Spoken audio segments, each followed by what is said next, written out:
Hey! How's it going, everyone? This music is really loud. So, welcome to Devlog number 3 for Rose and Thorn. You just saw a bunch of new stuff. Well, I mean, there's probably not that much new that you saw from like last week, except for the fact that I have bash attacks now. That's pretty cool. I don't think I had that last week. And another thing you might have seen a lot of are these Raycasts. These little lines that like shoot from me towards towards various things I can interact with, as well as towards enemies towards me and stuff. That's the big thing that we've implemented this week. And you might be wondering, like, okay, what are these lines useful for? Like, I don't get them. What the hell even are they? Well, they aren't just like, you know, there for show. In fact, they're going to be invisible on final release, but they're useful for me in order to debug the problems related to them. But like, why even have them in the game? Like, what do they do? You might be wondering. Well, they allow me to do basically directional attacks, where like I can the easiest way to explain this is to show you.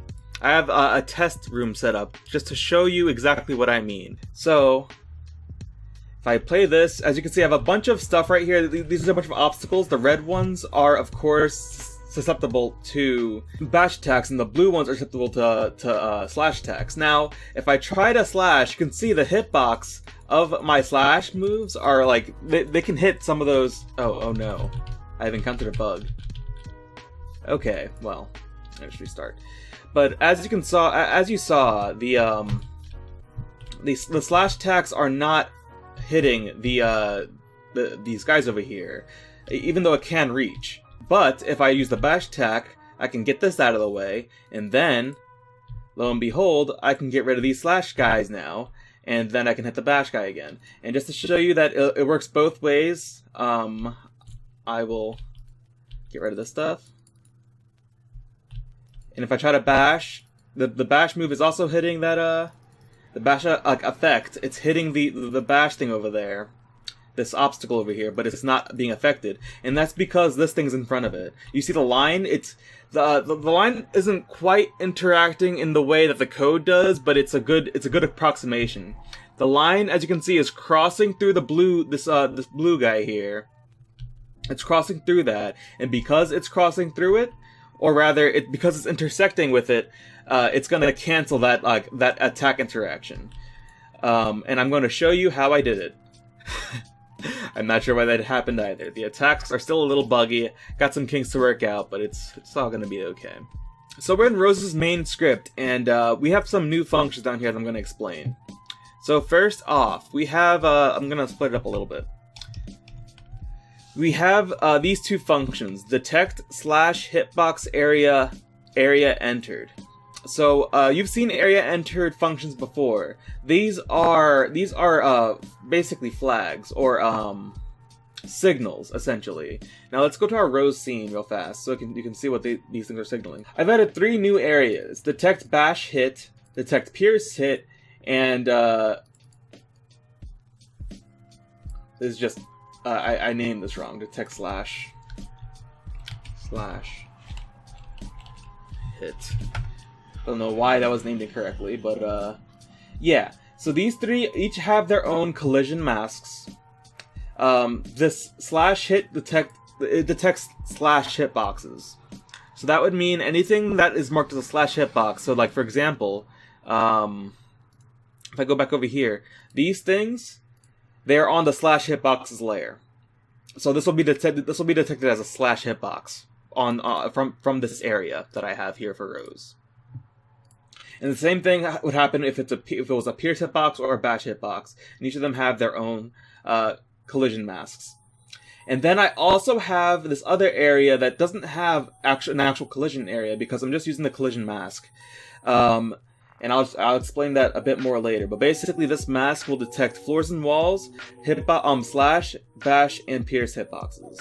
So let's see what I do with those. So all these signals here, the same thing for down here and over here. Each of these areas just detect the corresponding damage type hitbox that like appears in this Rose's area, and it basically appears in the viewport. So anything you can see, it'll detect, and it'll like sort into these specific data structures, which are basically just arrays. So for everyone that like enters this area, it'll be added to this list of areas, which I declared at the top here. It's targetable slash hitboxes, targetable bash hitboxes, and targetable pierce hitboxes. I also have an item trace, which I'll bring up later. It's a very cool thing that I implemented. But basically, yeah. So that's all these areas do. They just find these specific hitboxes and add them to a list of hitboxes. And also, when those areas exit it, I'm going to erase them from the list. And then I have 3 additional functions: the slash hitbox loop, bash hitbox loop, and pierce hitbox loop. Basically, all it is I'm iterating through that list that I've created up here. I'm iterating through that list, and of course, if nothing's in that list, it won't iterate through it. It'll just pass through that for loop. So for every item in this list, it'll do something. And what is this something? It's a function called nextRay. So let's talk about nextRay, because nextRay is where all the complication is in here. Oh, before I do that, like this variable space state, this is just information about the world that Godot has created. So like the instance of basically the entire like the physics, the physics of the world, like the data of that physics is stored in this, and I want to grab it. And I'm basically going to put it as an argument for this function nextRay. So now we have this nextRay function. So what is this nextRay function? Well, it takes in 4 parameters: an origin, a destination, a collision layer, and a space. The origin is wherever I'm starting from. So by default, I'm starting from Rose herself. Of course, for example, this pierce hitbox loop, it takes in an object, which it will only take in Rose again. I should probably go back and fix that, because I don't think I need that. And it'll send that parameter through to nextRay, and then the item is the destination. It's what we're looking at. So, for example, in this here, the first thing we're looking at is this thing. There's nothing between me and it, so that's good. And then a collision layer. So these collision layers correspond to my collision layers that I have over here. So for example, for the slash hitbox loop, I put in 11. Now, if you look over here, the slash hitboxes, it has a bit value of 11, and that's exactly what we're looking for. So for the slash hitboxes, it's 11. For the bash hitboxes, it's 12, and for the pierce hitboxes, it's 13. That's all it's there for, is just to set up that collision layer. And then the space, we already talked about that. It's the space data of the world. It's just the data, the physics data of the world, and we need that in order to set up our Raycasts. But we'll get to that in just a moment. So the first thing we do is that if the current item, the origin, the current item we're looking from is not in the item trace, we want to put it in the item trace. And the item trace is just going to be a trace of every item we visit on the way to looking at what we're trying to look at. For instance, if I go to the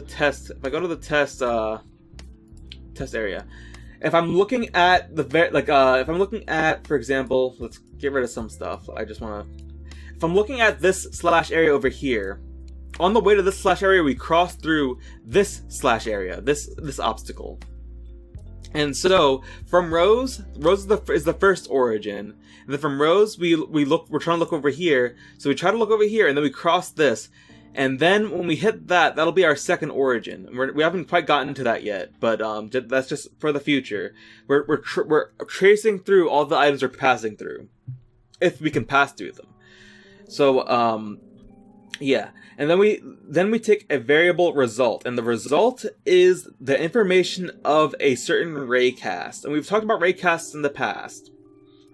They're derived from the space states. That's why we have the space state declared up here.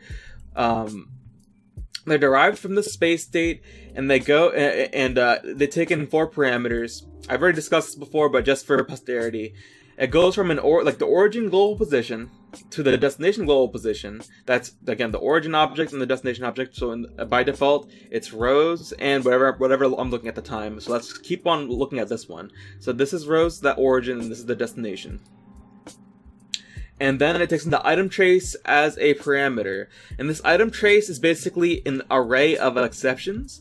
So that's what it's there for. It's an array of exceptions. So basically, if so by default, rows is an exception. I don't want to look at rows as areas and objects like inside of rows. I want to treat all of those as exceptions just in case I ever have one in here.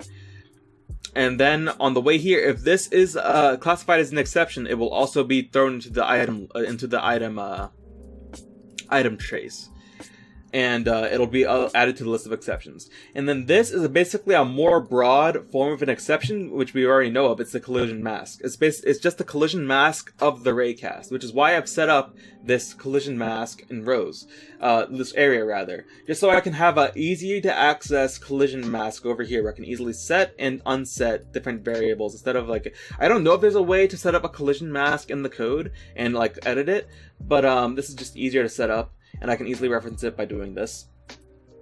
And then I have a result dictionary, which I've already explained in the past, but again, for posterity, I'll explain it real fast. I'll bring up the API for it. And basically, it's just the dictionary. If the result returns something, it'll return this dictionary. Well, actually, it'll always return a dictionary, but it'll either be empty or full of these values: a position, a normal, a collider ID, an RID, a shape, and metadata. Based on the information from here, I want to be able to do different things.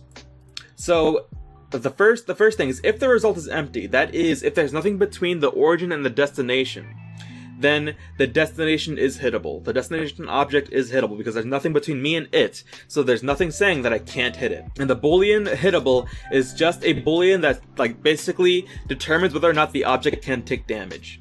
And then I want to clear the item trace, because this means that there's no the item trace is a variable in rows, and basically whenever I exit this function, this next array function, which I do when I basically do this, I want to clear the item trace because I'm no longer going through these various items. Else, if the if the result is not empty, then I know it has a collider. So if the result.collider.collision layer bit collision layer. So this function here, it returns true if the collision layer bit is activated. So for example, if I'm looking at a slash hitbox, if it's on this layer, this bit, like the bit 11, the collision layer bit 11, which is what I would be like looking at if this was a slash like object, because again I put in 11 as a argument up here for this function. So if that bit is activated, if this returns true, then I want to do this stuff down here. That basically means if the thing I'm colliding with, so on the way to if I'm looking at this object, on the way to looking at this object, I'm looking at this object, and if this object over here, let me double click it, but if this object is on the slash layer, which in this case it is, then I want to do a specific some specific code in here, and it's either this thing or it's this thing. And what is this condition? If the collider is not equal to destination. So if this object is distinct, so if this object that I'm looking at is distinct from this object, which it is, then I want to recursively call next array. I'll explain that in just one moment. And else, that means that if the result collider is the destination, then that means that the result is hittable, because that means that there's basically nothing between me and the object. So you might be confused as to why then like this is here, because like if that means it's detecting itself, right? So there's nothing between it. But an important thing here is that this collision mask, it collides with all the slash hitboxes. But there are certain cases where I think this is the case, where the destination is equal to the origin. And I could probably just have that be its own case, but this is fine. So if the destination is the origin, that means that I don't think it'll detect anything between them, which is why I need this here. Because if I don't do this, sometimes I've observed some crashes. and I'm pretty sure this is the case. I don't know for certain, but I'm pretty sure this is the case. Either way, like logically speaking, if this result returns empty, then logically speaking, that means that there's nothing between me and the target, so it's hittable. So that's why I do that. But yeah. So let's return back to up here. So if the collider is not the destination, I want to recursively call next ray. So if you've never seen a recursive function before, you're going to think, wait, doesn't that mean this goes on forever? Because you're just constantly doing this. But no, we have some base cases set up so this doesn't happen. So what this does is that it calls next ray, but it calls a different origin. It now sets the result collider. That means the thing that we've collided with. So on the way to looking at this, we've decided, we're looking at this now. This is our new origin. And we call this thing all the same. The rest of everything else is the same data. It's just a different origin. And so we loop back up to the top here. And we go this all again until we find our destination. But this is only if the collider is on the same layer. So basically, all this means is that if this is on the same collision layer as this, if they're both slash objects slash hitboxes, then I basically want to ignore it and keep looking. And this implementation allows me to do that. It allows me to ignore this and keep looking for the destination. But let's say if this object were here, this would block that because this is not in the same collision layer. It's a bash object, so it's not something I could just look past. And that's what that's what happens down here. So yeah, it'll look for the next object, and depending on those results, it'll set the destination hittable to true or false and clear the item trace. Because again, this next ray is happening for every item in that is detected. So I want to be able to after I recursively call this next ray and I reach the end of the recursive call, then I want to clear the item trace for the next item. And then at the very end, if neither of these are true, that means that there is an obstacle between me and the object that I cannot just pass with an appropriate attack, with an appropriate damage type, as decided from wherever I call this from. So again, if I'm doing a slash hitbox loop, if there's a bash object between me and the destination, then I can't hit the destination. The destination.hittable is false, and then I clear the item trace because I'm done with this recursive call. And then I'm done with that function.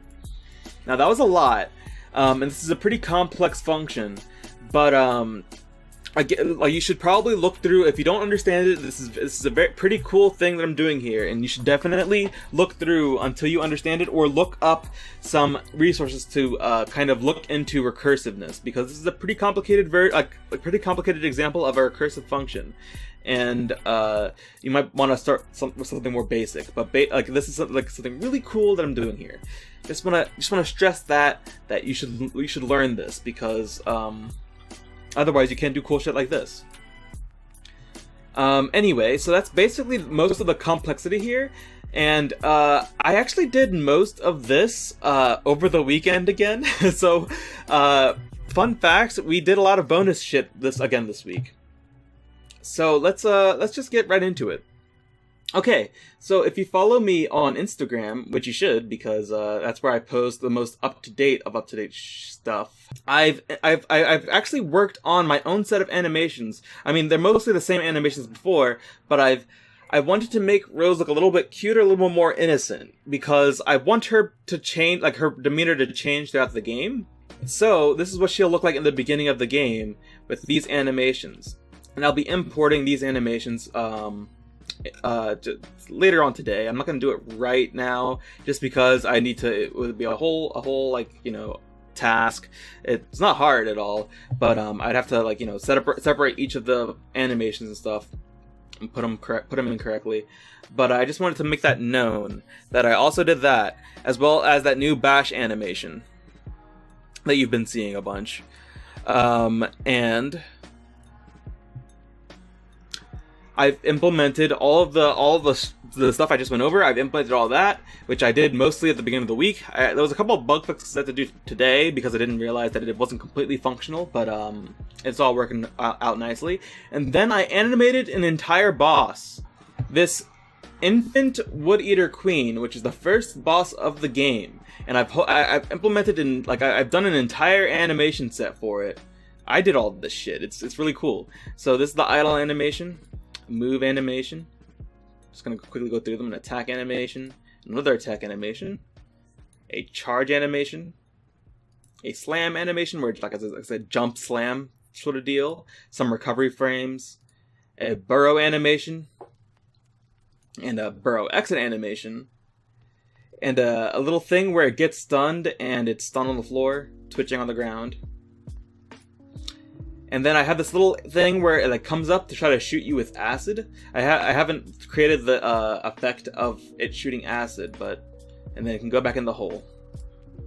So I created that entire animation for this boss, and that's that'll be the next week's task, is to implement this boss, and I've already completed all the animation for it. So we've made a lot of headway to do that. And oops, wrong one. I'll just close that. And we've made a lot of headway, and so now we just need to implement these two things. So let's go ahead and create another week. So first I need a boss room scene, because there's going to be two aspects to this boss battle. It's going to be the room itself, which the boss will interact with uniquely, and it's going to be the boss implementations for all those moves I just showed you. So something the boss that will be able to do, it'll be able to crawl through the floors and walls by you saw the enter and exit of the burrow animation thing. It'll be able to enter and exit the walls and travel through them and do special moves and attacks from that area until it exits again. So I need to be able to implement all that stuff. So first I need to design the boss room itself, because I want it to be a little bit different than the run-of-the-mill enemy room. I want it to look like a boss room, a little bit different in some ways. And I want semi-transparent floors and walls, and I don't just mean lower the opacity. I mean create floors and walls that the player can be able to see through, kind of, and get some hints as to where the boss is, where it's not totally covered, but you'll see the boss move past in a certain area once it moves past that area. And then an automatic door opening and closing for when the player enters the room. I want the exit to shut behind them, and when the player beats the boss, I want the exit to open up, of course. And then I need nodes for where the boss can actually enter and exit the ground and walls and stuff. So I need to implement all that stuff for the boss room scene. And then I don't think that really changes from what I've written here. Then I'm going to delete the bonus thing. The boss implementation, I've already done animations for all of these things. I just need to implement them. So I'm going to basically go down the list, implement bite, jump, belly up, stun state, burrow, enter, and everything else. I'm going to have to do all of this stuff. And yeah, so I feel like this is a pretty good outline of stuff I need to do. It's just a matter of actually doing it. So that about wraps up this discussion. This was hopefully shorter than last week's thing, because that one was pretty long, though it received a bunch of attention, which I was really happy about. More attention than my usual.